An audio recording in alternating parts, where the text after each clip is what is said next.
Fala, fera SESI, tudo bem com vocês? Aqui quem está falando é o professor Alisson Bezerra e hoje a gente vai estar com um Prepara SESI super especial tratando de um tema muito importante que eu tenho certeza que vai estar lá na tua prova, seja do SSA e com grande chance também de estar lá no Enem.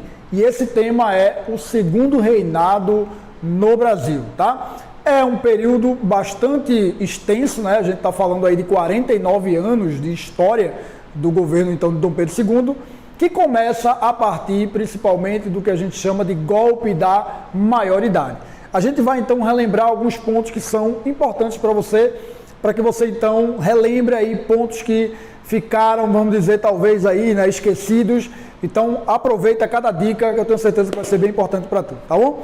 Vamos lá, o primeiro ponto aí é o golpe da maioridade, gente. Vamos lembrar. O golpe da maioridade surge dentro do contexto do período regencial, onde Dom Pedro tinha apenas 14 anos, ainda ia completar 15 anos, mas os liberais estavam muito insatisfeitos por estarem fora do poder e assim articulam, não é, a antecipação da maioridade de Dom Pedro. É nesse momento, então, que há a chegada dele ao poder de maneira inesperada para todos, mas que era dito pelos liberais como super necessária, porque senão o Brasil poderia correr o risco de se desintegrar, assim como as colônias, né, da América Espanhola também seguiram um caminho de desintegração. Assim então, com a referência centralizadora de Dom Pedro como o novo imperador, como o segundo imperador brasileiro, se garantiria essa integridade.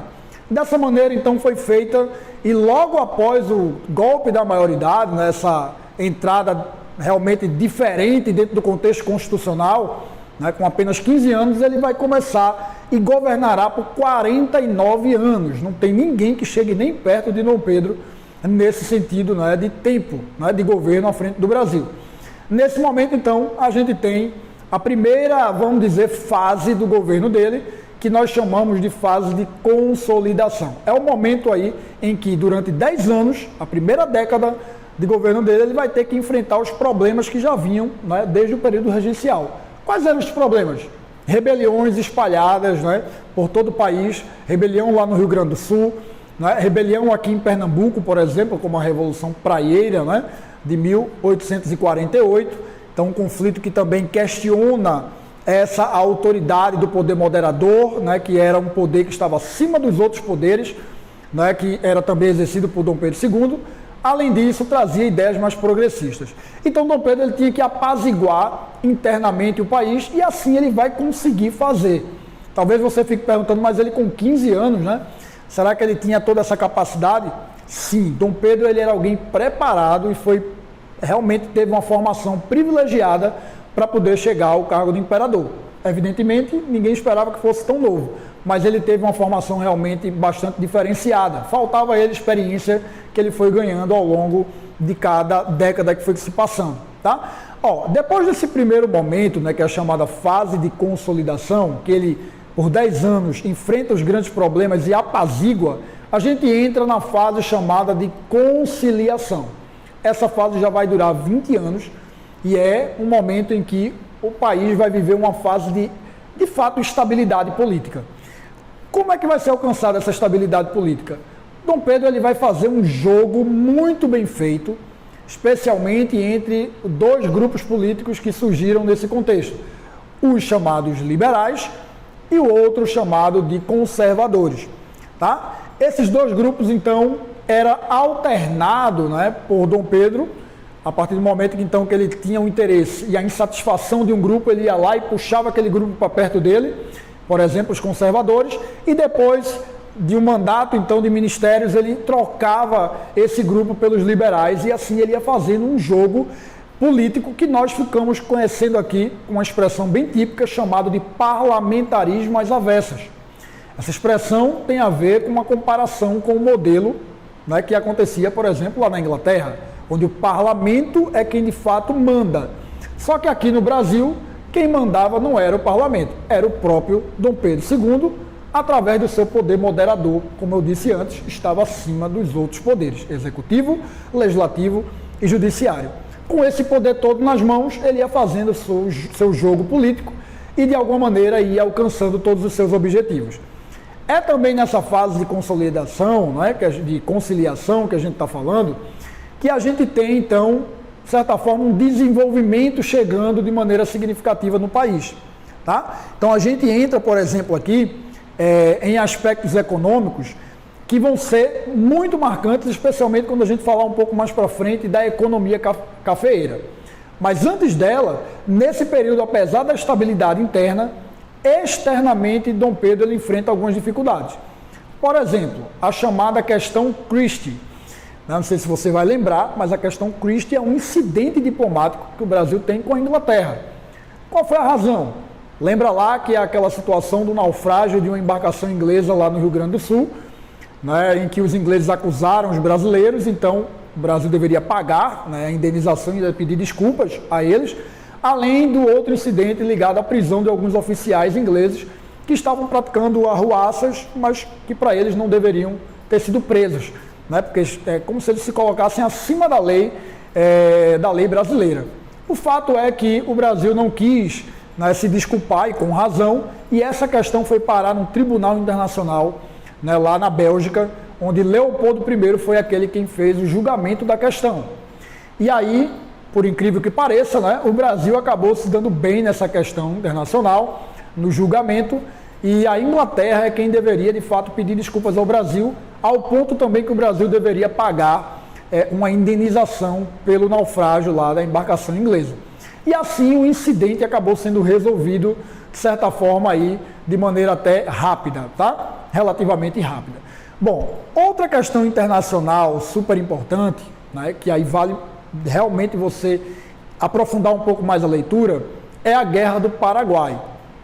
A Guerra do Paraguai, um importante conflito que a gente tem também aí nesse momento da conciliação, acontece a partir do momento em que o Paraguai é acusado, né, por exemplo, por Brasil, por Argentina e por Uruguai, de estar, de alguma maneira, tramando um plano de expansão, que ameaçava, inclusive, o território brasileiro.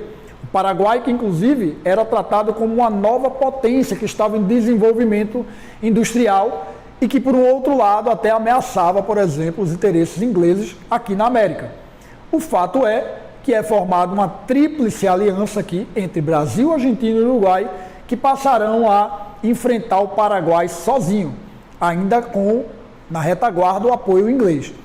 É claro e evidente que o resultado desse conflito não poderia ser outro senão um grande massacre, né, que vai ser feito em relação à população paraguaia.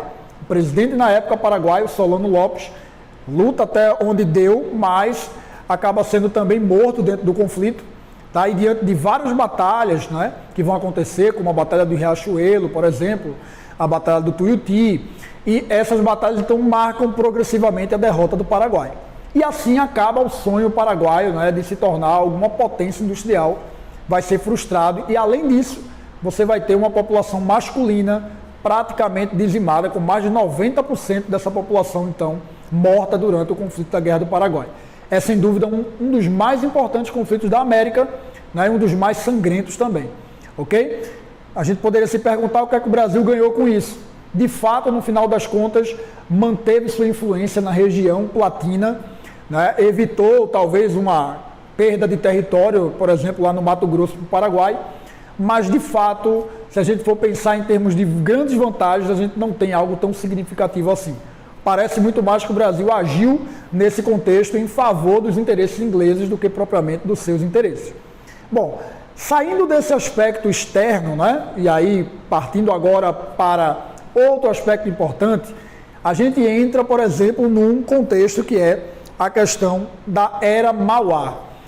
Se você lembrar, o Barão de Mauá, né, ele foi um grande industriário brasileiro, um cara que trouxe grandes investimentos, né, passou aqui a investir todos esses recursos, especialmente aí advindos da riqueza produzida também dentro do contexto cafeeiro, e é conhecido assim o período que o Mauá, ele então faz diversos investimentos, por exemplo, em ferrovias, em portos, tá? Por exemplo, em instalações para refino, tá? Então a gente vai ter aí um grande salto de desenvolvimento no Brasil, muito em função dos investimentos de Mauá, até mesmo banco, né? A gente vai ter estaleiro, tudo mais. Então, o Mauá é, sem dúvida alguma, uma grande figura que merece a atenção da gente como um capitalista, mas que, apesar de todo o seu investimento, né, com banco e tudo mais, próprio Banco Mauá, por exemplo, reativação do Banco do Brasil, no final da vida ele acaba, né, falido. Né, ele vai ter alguns problemas, inclusive pessoais, com Dom Pedro II, e acaba, né, vamos dizer assim, apesar de todo o trabalho que ele fez, né, no sentido aí de investimentos, tendo diversos problemas aí financeiros. Enfim, é um grande nome que merece seu destaque também. Bom, gente, a riqueza produzida que a gente tem no segundo reinado, sem dúvida alguma, está focado na economia cafeeira.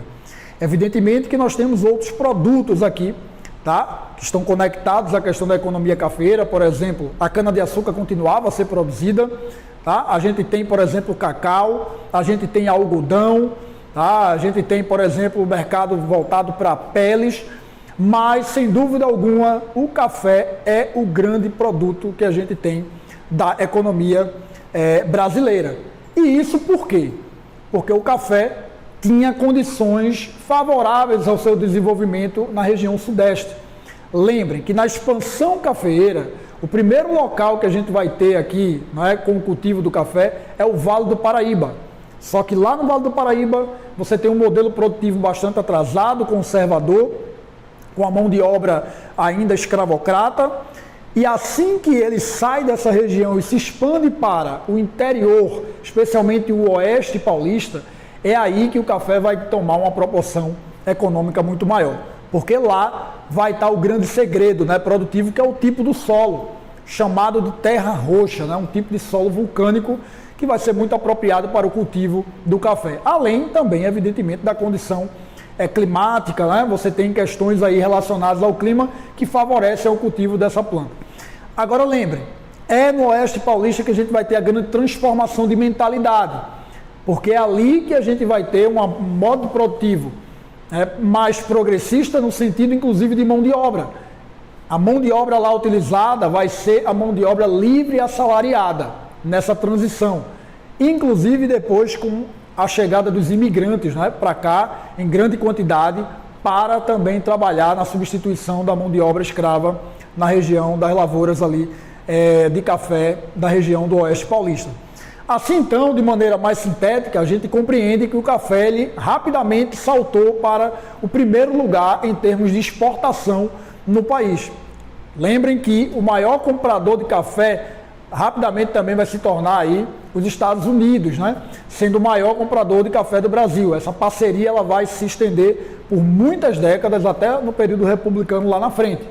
Mas então, a gente quando observa, inclusive aí no slide mais para frente, você vê um gráfico, né, que vai mostrar um funil, vamos dizer assim, onde a gente observa aí os vários produtos econômicos, sendo que o café é o principal deles. Bom, essa riqueza produzida pelo café, evidentemente, vai fazer com que o Brasil desponte, né, no cenário internacional, né, como um grande produtor dentro do setor primário, né, e evidentemente a gente estava ainda distante de alcançar um desenvolvimento industrial, comparado à Inglaterra, comparado à França, mas de alguma maneira isso vai trazer um pequeno surto, né, muito também lá em função das ações do Barão de Mauá.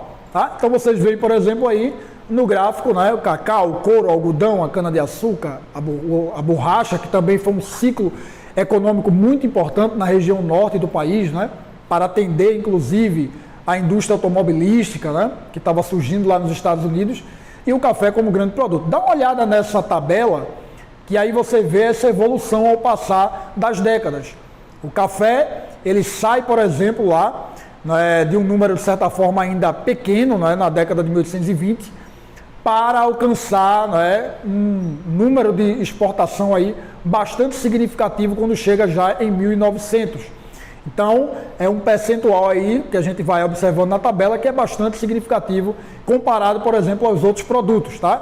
Como a borracha, por exemplo, que tem um momento de surto, mas não se sustenta assim como o café, tá? Bom, vamos lembrar, gente, após esse momento, né, que o governo de Dom Pedro está surfando nessa onda econômica do café e de alguma maneira esse desenvolvimento tem chegado em relação a novidades tecnológicas, a ferrovias e tudo mais, a gente vai tendo, por um outro lado, a entrada numa fase final do governo dele. Lá naquele slide anterior, a gente tem a chamada, ou o chamado momento de crise.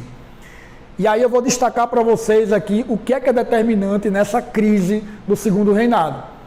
4 questões mais importantes. A chamada questão republicana, que tem a ver com a influência do Partido Republicano, que é criado em São Paulo, né, e depois se espalha por todo o Brasil, mas que vai trazer uma perspectiva política diferente, né, e que vai minar cada vez mais o governo de Dom Pedro.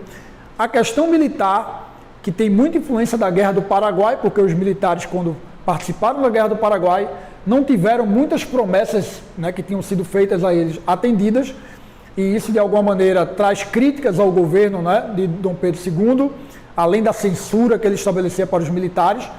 Então, eles perceberam que na República Paraguaia lá, o exército era muito mais valorizado. E isso vai minando aí também o governo de Dom Pedro.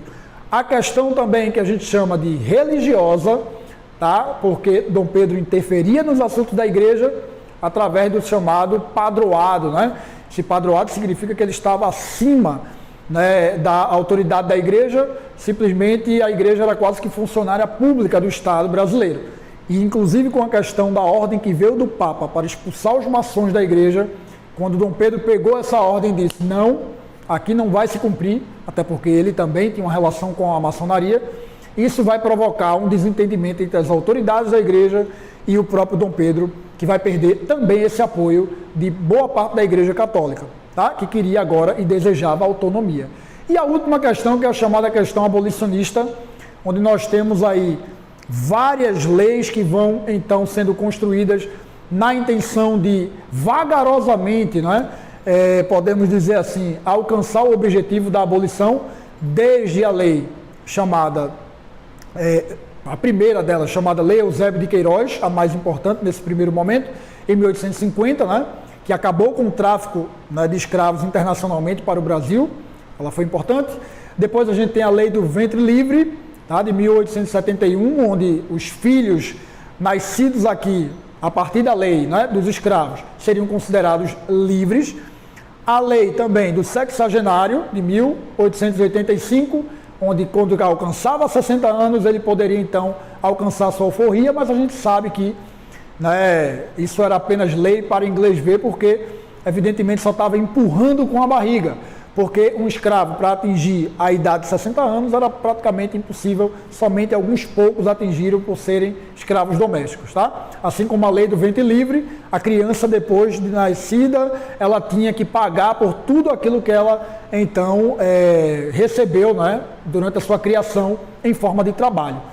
Até chegar a chamada Lei Áurea, em 1888, né, e aí sim a gente tem oficialmente a escravidão encerrada no país. Os desafios, evidentemente, após a Lei Áurea foram enormes, no sentido de adaptação da população negra, né, que agora liberta, tentava se integrar na sociedade. Então, essa chamada questão abolicionista também, evidentemente, tirou o apoio de Dom Pedro das elites conservadoras, que considerou a abolição uma traição aos seus interesses. Assim, então, Dom Pedro chega ao final do seu período aí, em 1889, totalmente fragilizado, sem apoio religioso, sem apoio militar, sem apoio das suas elites, que tanto, né, esteve aí ao seu lado, e só estava faltando realmente o golpe final. E esse golpe veio com os republicanos, liderados aí, especialmente pelos militares, e sobre a liderança principal do Marechal Deodoro da Fonseca. É aí que vem a proclamação da República no dia 15 de novembro de 1889. Assim a gente fez uma linha do tempo, trazendo aquilo que era mais pertinente, que aconteceu em todo o período do segundo reinado.